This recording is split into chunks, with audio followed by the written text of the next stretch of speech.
Hello साथियों, नमस्कार। Welcome to G chills. मैं हूं जी चिल्स विक्रम। महाराष्ट्र ने रूस के साथ थोरियम रिएक्टर बनाने के लिए समझौता किया। महाराष्ट्र सरकार ने रूस की राज्य स्वामित्व वाली कंपनी रोसाटॉम के साथ थोरियम आधारित स्मॉल मॉड्यूलर रिएक्टर SMR बनाने के लिए एक समझौता किया है, जो शायद पहली बार है जब कोई राज्य सरकार परमाणु ऊर्जा के क्षेत्र में कदम रख रही है। इस परियोजना का उद्देश्य महाराष्ट्र में थोरियम रिएक्टर का विकास करना, सुरक्षा मानकों के तहत इसे व्यावसायिक रूप से स्थापित करना और मेक इन महाराष्ट्र पहल के तहत थोरियम रिएक्टर का असेंबली लाइन बनाना है। इस कदम से भारत की ऊर्जा सुरक्षा को बढ़ावा मिलेगा और थोरियम का उपयोग बढ़ेगा, जो देश के लिए एक दीर्घकालिक ऊर्जा समाधान हो सकता है। नेक्स्ट खबर। ट्रंप के टैरिफ का चीन की फैक्ट्रियों पर गहरा असर। अमेरिकी राष्ट्रपति डोनाल्ड ट्रंप के नए टैरिफ के फैसले ने चीन की छोटी फैक्ट्रियों में हड़कंप मचा दिया है। इन फैक्ट्रियों में काम करने वाले मजदूरों के पास अब यह चिंता है कि उनके पास आगे कोई काम होगा या नहीं। अमेरिका से निर्यात करने वाली कई कपड़ा फैक्ट्रियां असमंजस में हैं, क्योंकि आदेश अचानक रद्द हो रहे हैं, जिससे नुकसान हो रहा है। अब इन फैक्ट्रियों के मालिक नए खरीदारों की तलाश में जुटे हुए हैं। वहीं चीन की घरेलू बाजार में सस्ती कीमतों के बावजूद उत्पादन लागत बढ़ रही है। इन टैरिफ्स ने न सिर्फ उत्पादन को प्रभावित किया है, बल्कि चीन के श्रम बाजार में भी मंदी का खतरा बढ़ा दिया है। नेक्स्ट खबर। अमेरिका चीन व्यापार युद्ध में बढ़े टैरिफ, यूरो और डॉलर में संघर्ष। अमेरिका द्वारा चीन पर लगाए गए टैरिफ ने वैश्विक व्यापार बाजार में हलचल मचा दी है। ट्रंप के टैरिफ के कारण डॉलर गिरावट का शिकार हुआ है। वहीं यूरो ने अमेरिकी मुद्रा के खिलाफ मजबूती दिखाई। चीन ने अमेरिकी सामानों पर 125% का टैरिफ लगाया, जबकि ट्रंप ने अपनी तरफ से 145% तक टैरिफ बढ़ा दिया। इससे डॉलर की वैल्यू 3 साल के निचले स्तर पर पहुंच गई है। विशेषज्ञों के अनुसार यह गिरावट अमेरिकी अर्थव्यवस्था के लिए एक बड़ा खतरा बन सकती है। अब यूरोपीय संघ और चीन इस संकट के बीच एक नया व्यापार समझौता तलाशने में जुटे हैं, जिससे दोनों पक्षों को राहत मिल सके। नेक्स्ट खबर। चीन और यूरोपीय संघ के बीच इलेक्ट्रिक वाहनों की कीमतों पर बातचीत। चीन और यूरोपीय संघ के बीच एक नई दिशा में बातचीत हो रही है, जो चीनी इलेक्ट्रिक वाहनों EV की कीमतों को नियंत्रित करने के लिए शुरू की गई है। यूरोपीय संघ ने पिछले साल चीन से आयातित इलेक्ट्रिक वाहनों पर 45.3% तक टैरिफ लगाए थे, लेकिन अब दोनों पक्षों ने मिलकर न्यूनतम कीमतों पर समझौते का विचार किया है। यह अमेरिका के लिए बड़ा झटका है। इस वार्ता का समर्थन जर्मन ऑटो उद्योग ने भी किया है। व्यापार विवाद को हल करने की दिशा में यह एक महत्वपूर्ण कदम है। यूरोपीय संघ ने कहा कि यह कदम टैरिफ के मुकाबले अधिक प्रभावी हो सकता है। दोनों देशों के बीच यह बातचीत भविष्य में व्यापार और निवेश को प्रोत्साहित करने के लिए अहम साबित हो सकती है। साथियों, आपसे कोई खबर छूट न जाए, इसलिए नीचे दिए गए कमेंट बॉक्स में हमारे बिजली प्लेलिस्ट को जरूर चेक करें और साथ ही वीडियो पर 500 लाइक कर दें, ताकि हम आपके लिए रोज वीडियो लाते रहें। अगर आपको हमारी वीडियो यूजफुल लगती है तो अपने प्रियजनों के साथ शेयर जरूर करें। नेक्स्ट खबर। रुपये की जोरदार वापसी, डॉलर हुआ पीछे। रुपया अमेरिकी डॉलर के मुकाबले अचानक मजबूती दिखा रहा है। शुक्रवार को शुरुआती कारोबार में रुपया 50 पैसे बढ़कर 86.17 पर पहुंच गया। यह 11 फरवरी के बाद किसी भी कारोबारी दिन में रुपया की सबसे बड़ी तेजी है। डॉलर इंडेक्स में गिरावट और कच्चे तेल की कीमतों में कमी ने रुपये को सहारा दिया। साथ ही ट्रंप द्वारा 90 दिनों के लिए टैरिफ वापस लेने के फैसले का भी असर पड़ा। अंतर्राष्ट्रीय बाजार में कच्चे तेल की कीमतें घटने से रुपया और मजबूत हुआ। आर्थिक विशेषज्ञों का मानना है कि आने वाले दिनों में रुपये में और भी तेजी देखने को मिल सकती है। रुपये में इस उछाल ने न केवल चीन को पीछे छोड़ दिया, बल्कि अमेरिकी सरकार को भी चौंका दिया। नेक्स्ट खबर। चीन और यूरोपीय संघ के बीच बड़े तनाव, अमेरिका के खिलाफ सहयोग असंभव। चीन ने यूरोपीय संघ से अपील की है कि वह अमेरिका के एक तरफा आतंकवाद का विरोध करे और व्यापार युद्ध को शांत करने के लिए एकजुट हो। राष्ट्रपति शी जिनपिंग ने कहा कि चीन और यूरोप को मिलकर अंतर्राष्ट्रीय व्यापार को बचाना होगा, लेकिन अमेरिका द्वारा लगाए गए टैरिफ ने चीन और यूरोपीय संघ के रिश्तों को और भी तनावपूर्ण बना दिया है।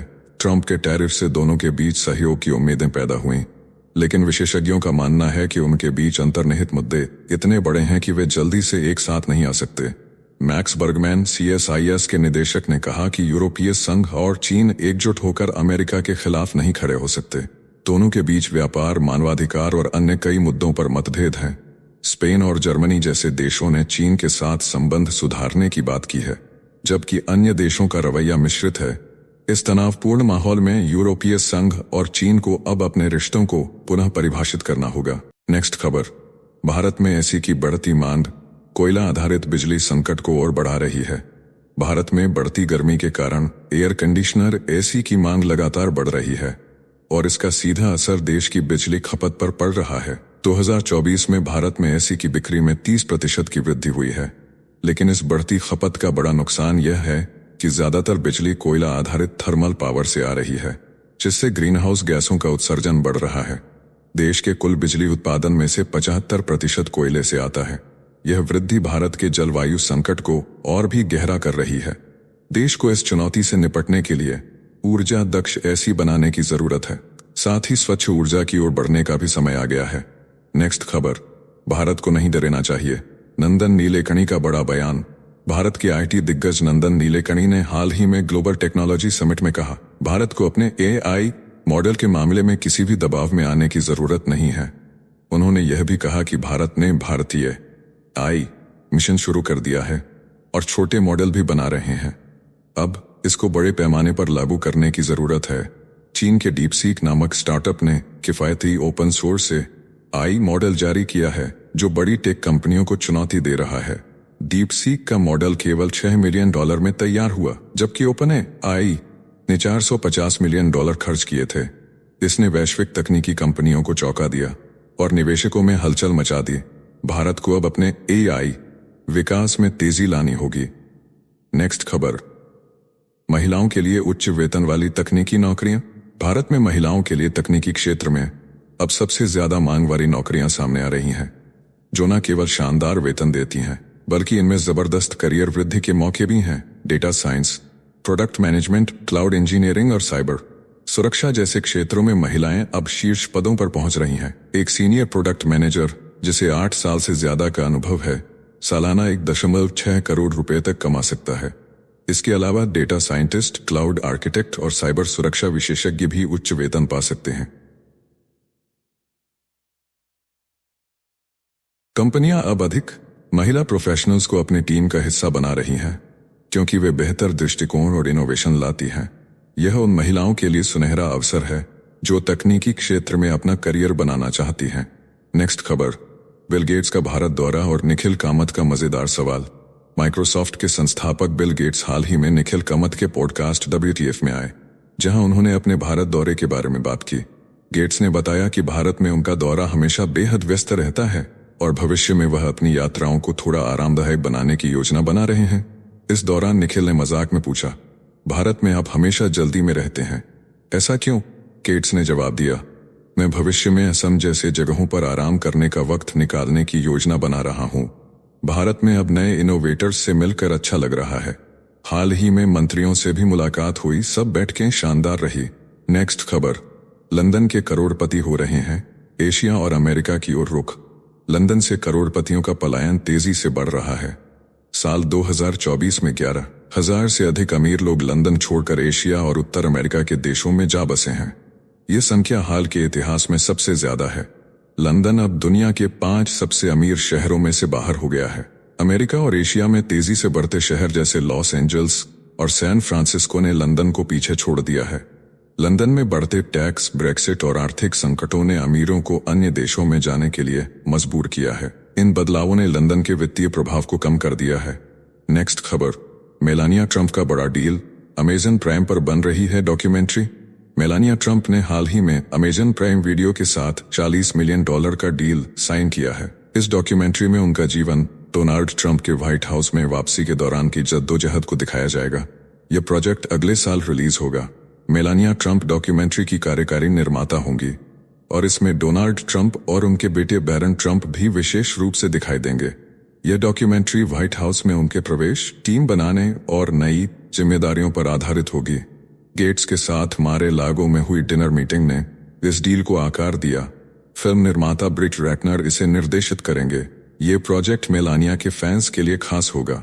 अफवाह यह भी उठ रही है कि डोनाल्ड ट्रंप अपने पत्नी को राष्ट्रपति बनाने का रास्ता तैयार कर रहे हैं। नेक्स्ट खबर, सभी आईवी लीग स्कूलों ने किया टेक्सास के छात्र का स्वागत। फिर भी उसने इनकार किया। एक अनोखी घटना सामने आई है जब टेक्सास के छात्र थिन फार्म को सभी 8 आईवी लीग स्कूलों से प्रवेश मिल गया। इनमें हार्वर्ड, कॉर्नेल, प्रिंसटन जैसे प्रतिष्ठित विश्वविद्यालय शामिल थे, लेकिन इस छात्र ने इन स्कूलों को नकारते हुए MIT, Massachusetts institute of technology में दाखिला लिया। उसे कंप्यूटर साइंस और इंजीनियरिंग में पूर्ण छात्रवृत्ति मिली है।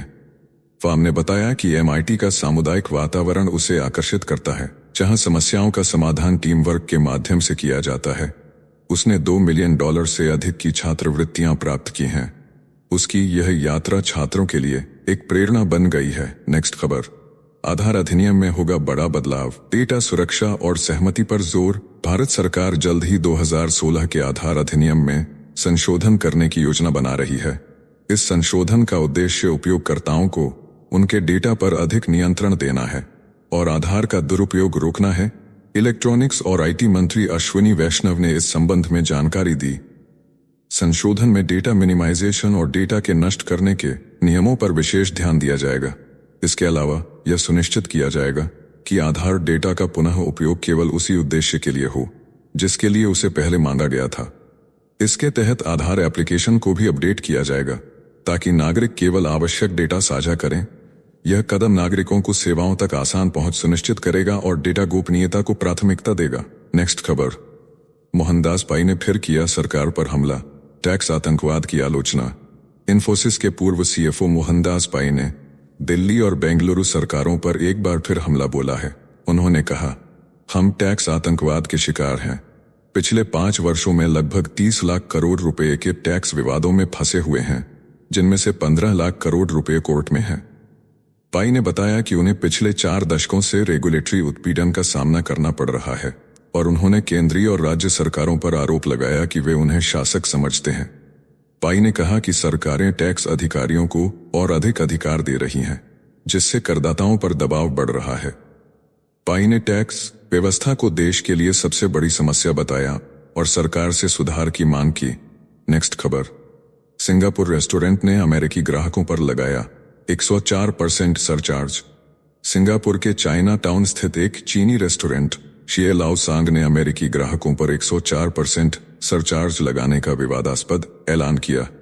यह घटना अमेरिकी राष्ट्रपति डोनाल्ड ट्रंप द्वारा चीनी सामानों पर 104% टैरिफ लगाने के बाद सामने आई। रेस्टोरेंट के दरवाजे पर यह नोटिस था। अप्रैल 9 से अमेरिकी ग्राहकों पर 104% सरचार्ज लागू होगा। इस निर्णय ने सोशल मीडिया पर हलचल मचाई, जहां हजारों लोगों ने इसे भेदभावपूर्ण बताया। हालांकि रेस्टोरेंट ने बाद में इसे हटा लिया और इस पर कोई टिप्पणी नहीं की। यह विवाद इस समय चर्चा का विषय बना हुआ है। नेक्स्ट खबर, नितिन कामत की 1% नियम से कर्मचारियों को मिलेगी वित्तीय स्वतंत्रता। जेरोधा के CEO नितिन कामत ने मध्यवर्गीय वेतनभोगी कर्मचारियों को वित्तीय स्वतंत्रता प्राप्त करने के लिए एक आसान तरीका बताया है। उन्होंने कहा, हर महीने के खर्चों में सिर्फ 1% की कटौती करें और उस पैसे को निवेश करें। कामत ने इसके अलावा इमरजेंसी फंड बनाने और स्वास्थ्य बीमा लेने की सलाह दी। उन्होंने यह भी बताया कि कर्ज का जाल और सामाजिक दबाव किस तरह खर्चों को बढ़ाते हैं। उन्होंने यह भी कहा कि लोग अपनी वित्तीय स्थिति को बेहतर बनाने के लिए छोटे कदमों से शुरुआत करें। कामत ने स्पष्ट रूप से कहा कि कोई भी बड़ी सफलता रातों नहीं मिलती, बल्कि यह अच्छे आदतों और धैर्य से ही संभव है। नेक्स्ट खबर, भगवद गीता के 9 आहार सिद्धांत जो लंबे जीवन में मदद करते हैं। भगवद गीता केवल एक धार्मिक ग्रंथ नहीं है, बल्कि इसमें जीवन के कई महत्वपूर्ण पहलुओं पर ज्ञान दिया गया है, खासकर आहार और सेहत के बारे में। गीता के अनुसार सात्विक आहार शरीर और मन को शक्ति देता है। तामसिक आहार से बचना चाहिए क्योंकि यह मानसिक और शारीरिक ऊर्जा को कम करता है। ताजे हल्के भोजन को प्राथमिकता दें और भोजन को आहार के साथ खाएं। गीता यह भी कहती है कि एक नियमित आहार दिनचर्या बनाना सेहत के लिए जरूरी है। इसके अलावा गीता में बताया गया है कि खाने का उद्देश्य आनंद की बजाय शरीर की देखभाल करना होना चाहिए, जो जीवन को लंबा और खुशहाल बनाता है। तो चलिए जीचल्स विक्रम को इजाजत दीजिए, फिर मिलते हैं एक और नई अपडेट के साथ। तब तक आप हमारे बिजली प्लेलिस्ट को देख सकते हैं, जिसका लिंक नीचे कमेंट बॉक्स में दिया गया है। इसके साथ ही अगर आप रोज सुबह शाम हमारे फास्ट न्यूज अपडेट को नियमित रूप से रोज देखना चाहते हैं तो इस वीडियो को लाइक करके जीचल्स चैनल को सब्सक्राइब करके बेल नोटिफिकेशन ऑन कर लें। धन्यवाद।